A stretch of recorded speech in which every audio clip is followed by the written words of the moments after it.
नमस्कार। मैं दिनेश पाल, सम्मान शिक्षक प्रशिक्षण केंद्र अलीनगर चंदौली से।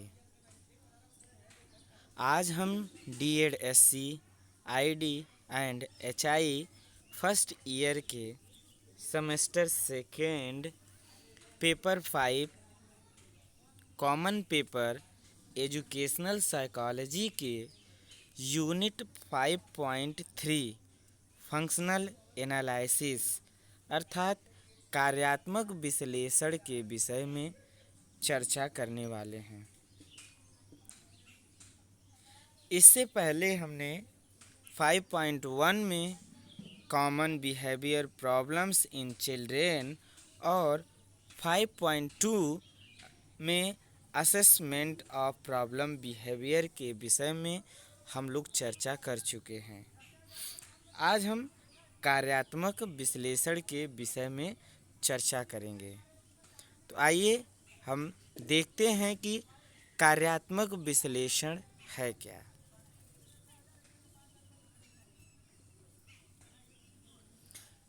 कार्यात्मक विश्लेषण साधारण शब्दों में कार्यात्मक विश्लेषण किसी कार्य के विषय में सूचनाओं को एकत्र करने की एक प्रक्रिया है। दूसरे शब्दों में कार्यात्मक विश्लेषण कार्यों का एक औपचारिक एवं विस्तृत निरीक्षण है। यह किसी कार्य के विषय में सूचनाओं के संग्रहण की एक प्रक्रिया है।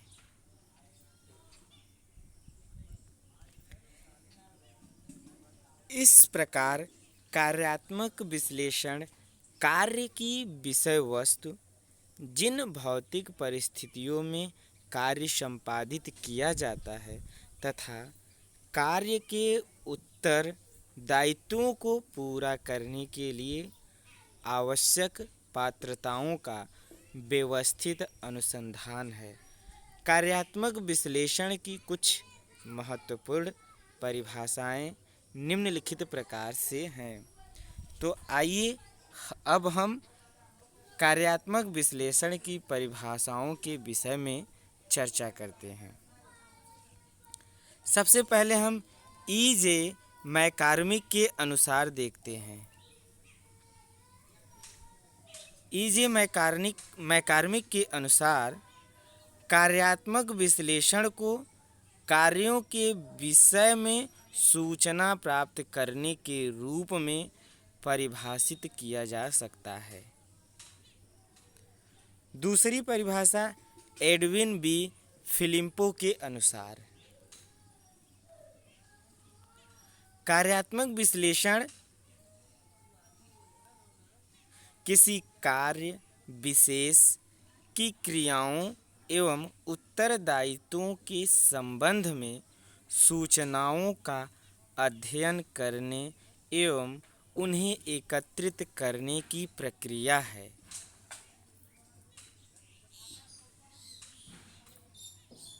कार्यात्मक विश्लेषण एक ऐसी प्रक्रिया है जिसके अंतर्गत एक निश्चित कार्य से संबंधित क्रियाकलापों, कर्तव्यों, उत्तरदायित्वों, अन्य दूसरे कार्यों के साथ संबंधों तथा उसके सफल निष्पादन हेतु अपेक्षित पात्रताओं, निपुणताओं तथा योग्यताओं का विश्लेषणात्मक अध्ययन किया जाता है।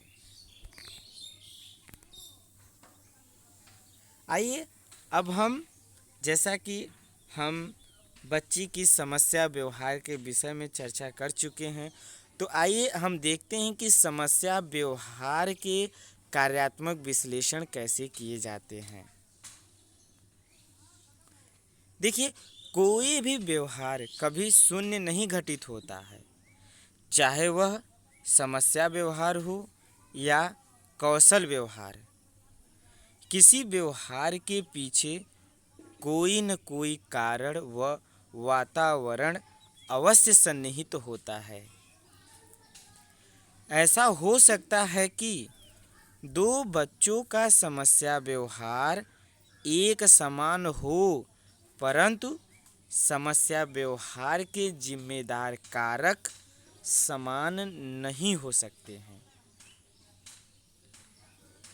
किसी भी समस्या व्यवहार के समाधान के लिए उस व्यवहार का जिम्मेदार कारक जानना जरूरी होता है। किसी भी समस्या से संबंधित सही कारक की जानकारी न होने पर उसका समाधान मुश्किल होता है। ठीक है, आइए हम देखते हैं कि इस संदर्भ में व्यवहारिक समस्याओं के विश्लेषण के लिए कई नमूने बनाए गए हैं। इनमें से सबसे साधारण एवं आसान नमूना है ABC मॉडल। व्यवहार परिमार्जन के क्षेत्र में दूसरे मॉडल को कैनफर और सैस्लो मॉडल के नाम से जाना जाता है। तो आइए अब हम देखते हैं कि ABC मॉडल आखिर क्या है। ठीक है, ABC मॉडल किसी भी व्यवहार का कार्य विश्लेषण के लिए यह मॉडल बहुत ही उपयोगी पाया गया है, जिससे किसी भी समस्या व्यवहार के विषय में जानकारी की जा सकती है। इसके मुख्य रूप से 3 भाग होते हैं जो कि निम्नलिखित है। पहला है पूर्वगामी, दूसरा है व्यवहार और तीसरा है परिणाम, जिसे हम अंग्रेजी में कहते हैं A for antecedent, B for behaviour और C फॉर कॉन्सिक्वेंसेस। ए पूर्वगामी किसी भी व्यवहार से पहले की स्थिति, अर्थात बच्चा जो भी व्यवहार घटित करता है उस व्यवहार के घटित करने से पूर्व पहले की उसकी क्या स्थिति होती है उसके विषय में पूर्वगामी एंटीसीडेंट में बताया जाता है। और दूसरा है व्यवहार, बिहेवियर, व्यवहार के समय की स्थिति, अर्थात जब बच्चा कोई कौशल व्यवहार या कोई समस्या व्यवहार घटित करता है तो उस समय की उसकी क्या स्थिति होती है उसके विषय में व्यवहार, बिहेवियर में बताया जाता है। और तीसरा है परिणाम, कॉन्सिक्वेंसेस में, इसमें व्यवहार के बाद की स्थिति, अर्थात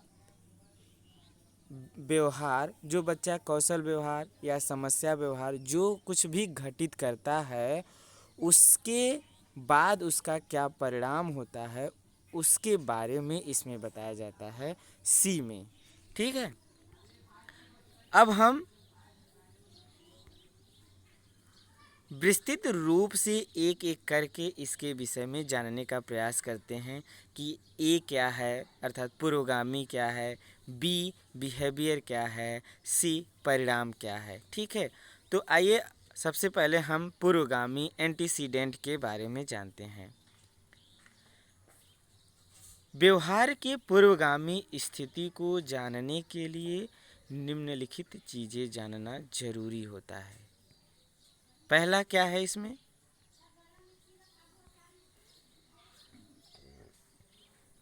समस्या व्यवहार कब घटित होता है। दूसरा, किसी विशेष समय व विशेष कार्य के साथ व्यवहार घटित होता है। और तीसरा है किसी विशेष वस्तु या विशेष व्यक्ति के साथ वह व्यवहार घटित होता है। चौथा है क्या यह समस्या व्यवहार किसी विशेष स्थान व अवस्था में उत्पन्न होता है।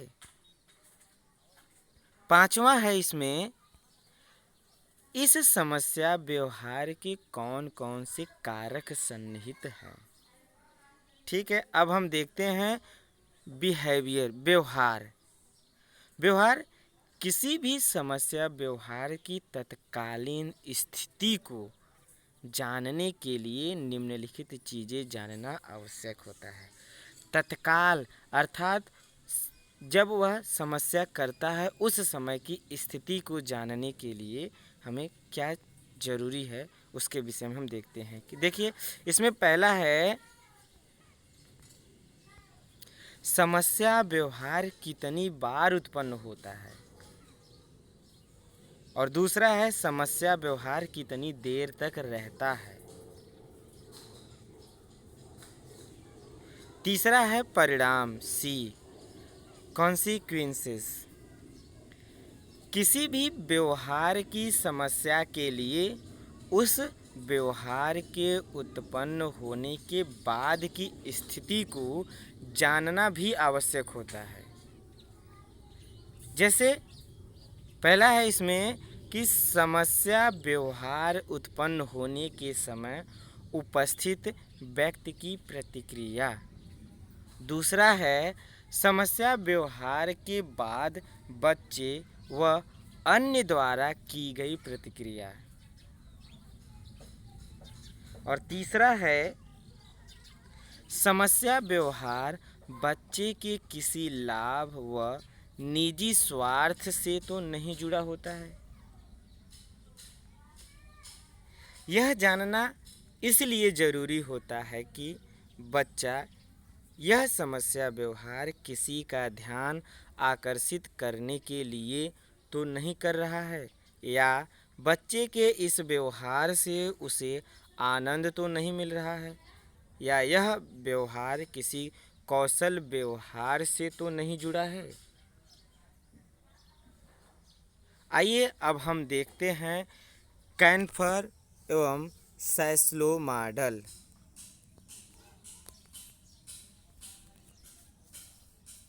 किसी भी कार्य के विश्लेषण के लिए कैनफर एवं सैस्लो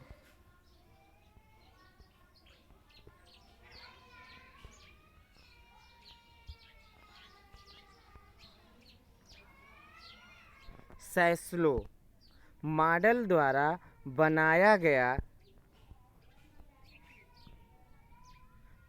गया यह एक बहुत ही अच्छा प्रारूप है। इसकी निम्नलिखित कड़ियाँ हैं। समस्या व्यवहार का कार्यात्मक विश्लेषण करने के लिए हम लोगों ने सबसे पहले ABC मॉडल को देखा और इसके बाद हम अब कैनफर एवं सैस्लो मॉडल के विषय में चर्चा कर रहे हैं। तो इसमें हम देखते हैं कि सबसे पहला क्या है। इसमें हम बच्चे की क्षमता एवं अक्षमता दोनों का अध्ययन करते हैं। बच्चा क्या कर सकता है तथा क्या नहीं कर सकता दोनों जानना आवश्यक होता है।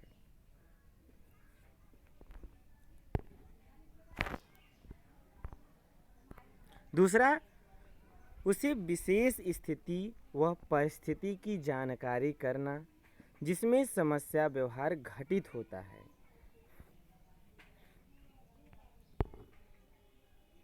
तीसरा, समस्या मूलक व्यवहार के घटित होने की अवस्था की विशेष जानकारी करना। और चौथा है समस्या व्यवहार के लिए प्रोत्साहित करने वाले कारक के विषय में विशेष जानकारी करना। देखिए ABC मॉडल, कैनफर एवं सैस्लो मॉडल के अतिरिक्त कार्यात्मक विश्लेषण हेतु कई अन्य तकनीकों का भी उपयोग किया जाता है जिनका उपयोग मनोवैज्ञानिकों द्वारा समय समय पर किया जाता रहा है जो कि निम्नलिखित हैं। तो इसमें हम सबसे पहले देखते हैं विकासात्मक विश्लेषण।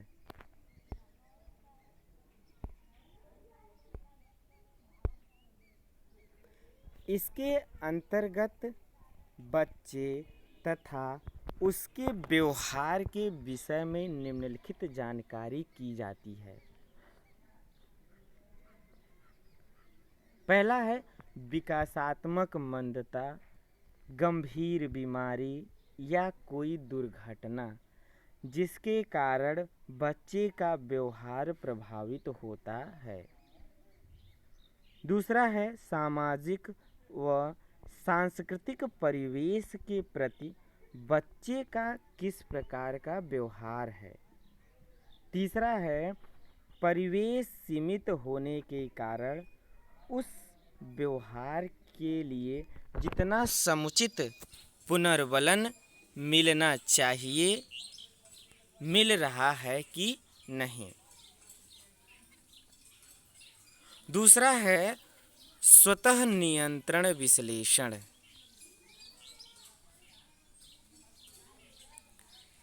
इसके अंतर्गत यह जानकारी की जाती है कि बच्चे ने जिस समस्या व्यवहार को उत्पन्न किया उसे वह कितना नियंत्रित करने का प्रयास करता है तथा उसे कितनी सफलता मिलती है।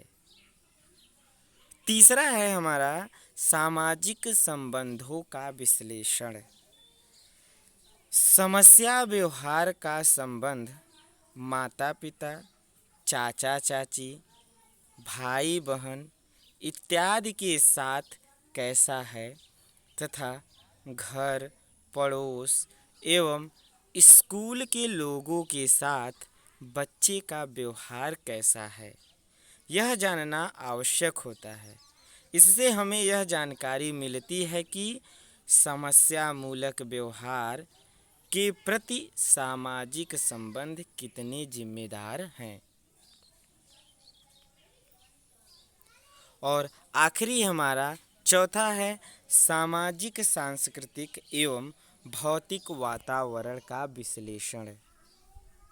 कभी कभी समस्या के कारण कुछ बच्चे कुछ चीज़ें प्राप्त कर लेते हैं और किसी का ध्यान आकर्षित करने के लिए समस्या व्यवहार करते हैं। यदि बच्चे को किसी तरह का प्रोत्साहन एवं लाभ मिल रहा है तो वह उस व्यवहार को बार बार दोहराता है। ठीक है।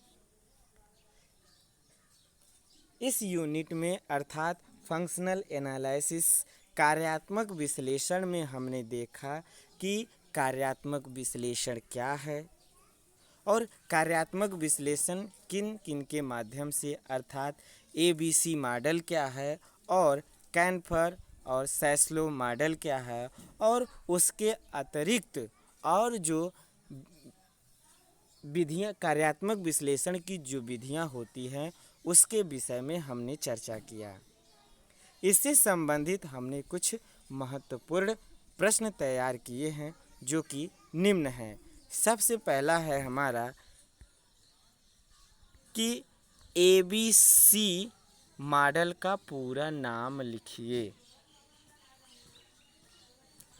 और दूसरा है कार्यात्मक विश्लेषण क्यों किया जाता है।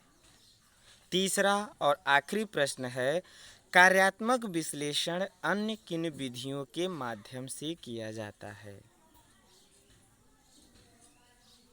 इन प्रश्नों के उत्तर आप अपने ग्रुप में लिखकर सेंड कर सकते हैं। मैं आप लोगों से आशा करता हूं कि आपको यह यूनिट अर्थात कार्यात्मक विश्लेषण बहुत अच्छे से समझ में आया होगा। यदि फिर भी कोई समस्या होती है तो आप हमसे संपर्क कर सकते हैं।